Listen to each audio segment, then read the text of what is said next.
क्या आप बद्रीनाथ की कहानी जानते हैं? ये वो जगह है जहाँ शिव और पार्वती रहते थे। ये उनका घर था। एक दिन नारायण यानी विष्णु के पास नारद गए और बोले, आप मानवता के लिए एक खराब मिसाल है। आप हर समय शेषनाग के ऊपर लेटे रहते हैं। आपकी पत्नी लक्ष्मी हमेशा आपकी सेवा में लगी रहती हैं और आपको लाड़ करती रहती हैं। इस ग्रह के अन्य प्राणियों के लिए आप अच्छी मिसाल नहीं बन पा रहे हैं। आपको सृष्टि के सभी जीवों के लिए कुछ अर्थपूर्ण कार्य करना चाहिए। इस आलोचना से बचने और साथ ही अपने उत्थान के लिए भगवान को भी ऐसा करना पड़ता है। विष्णु तप और साधना करने के लिए सही स्थान की तलाश में नीचे हिमालय तक आए। वहां उन्हें मिला बद्रीनाथ, एक अच्छा सा छोटा सा घर, जहां सब कुछ वैसा ही था जैसा उन्होंने सोचा था। साधना के लिए सबसे आदर्श जगह लगी उन्हें ये। वो उस घर के अंदर गए।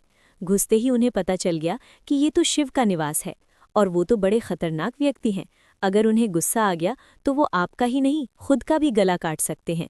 ऐसे में नारायण ने खुद को एक छोटे से बच्चे के रूप में बदल लिया और घर के सामने बैठ गए।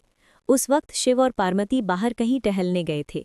जब वे घर वापस लौटे तो उन्होंने देखा कि एक छोटा सा बच्चा जोर जोर से रो रहा है। पार्वती को दया आ गई। उन्होंने बच्चे को उठाने की कोशिश की। शिव ने पार्वती को रोकते हुए कहा, इस बच्चे को मत छूना। पार्वती ने कहा, कितनी क्रूर हैं आप, कैसी नासमझी की बात कर रहे हैं। मैं तो इस बच्चे को उठाने जा रही हूँ, देखिए तो सही कैसे रो रहा है। शिव बोले, जो तुम देख रही हो उस पर भरोसा मत करो। मैं कह रहा हूँ ना, इस बच्चे को मत उठाओ। बच्चे के लिए पार्वती की स्त्री सुलभ मनोभावना ने उन्हें शिव की बातों को नहीं मानने दिया। उन्होंने कहा, आप कुछ भी कहें, मुझे कोई फर्क नहीं पड़ता। मेरे अंदर की माँ बच्चे को इस तरह रोते नहीं देख सकती। मैं तो इस बच्चे को जरूर उठाऊंगी। और ये कहकर उन्होंने बच्चे को उठाकर अपनी गोद में ले लिया। बच्चा पार्वती की गोद में आराम से था और शिव की तरफ बहुत ही खुश होकर देख रहा था। शिव इसका नतीजा जानते थे, लेकिन करें तो क्या करें, इसलिए उन्होंने कहा, ठीक है, चलो देखते हैं क्या होता है। पार्वती ने बच्चे को खिला पिलाकर चुप किया और वहीं घर पर छोड़कर खुद शिव के साथ गर्म पानी से स्नान के लिए बाहर चली गईं। वहां पर गर्म पानी के कुंड हैं, उसी कुंड पर स्नान के लिए शिव पार्वती चले गए। लौटकर आए तो देखा कि घर अंदर से बंद था। शिव तो जानते ही थे कि अब खेल शुरू हो गया है। पार्वती हैरान थी कि आखिर दरवाज़ा किसने बंद किया। शिव बोले, मैंने कहा था ना, इस बच्चे को मत उठाना। तुम बच्चे को घर के अंदर लाईं और अब उसने अंदर से दरवाज़ा बंद कर लिया है। पार्वती ने कहा, अब हम क्या करें? शिव के पास दो विकल्प थे।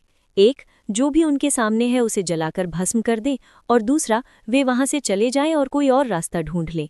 उन्होंने कहा, चलो कहीं और चलते हैं, क्योंकि ये तो तुम्हारा प्यारा बच्चा है, इसलिए मैं इसे छू भी नहीं सकता। मैं अब कुछ नहीं कर सकता, चलो कहीं और चलते हैं। इस तरह शिव और पार्वती को अवैध तरीके से वहां से निष्कासित कर दिया गया। वे दूसरी जगह तलाश करने के लिए पैदल ही निकल पड़े। दरअसल बद्रीनाथ और केदारनाथ के बीच, एक चोटी से दूसरी चोटी के बीच सिर्फ 10 किलोमीटर की दूरी है। आखिर में वो केदार में बस गए और इस तरह शिव ने अपना खुद का घर खो दिया। आप पूछ सकते हैं कि क्या वो इस बात को जानते थे? आप कई बातों को जानते हैं, लेकिन फिर भी आप उन बातों को अनदेखा कर उन्हें होने देते हैं।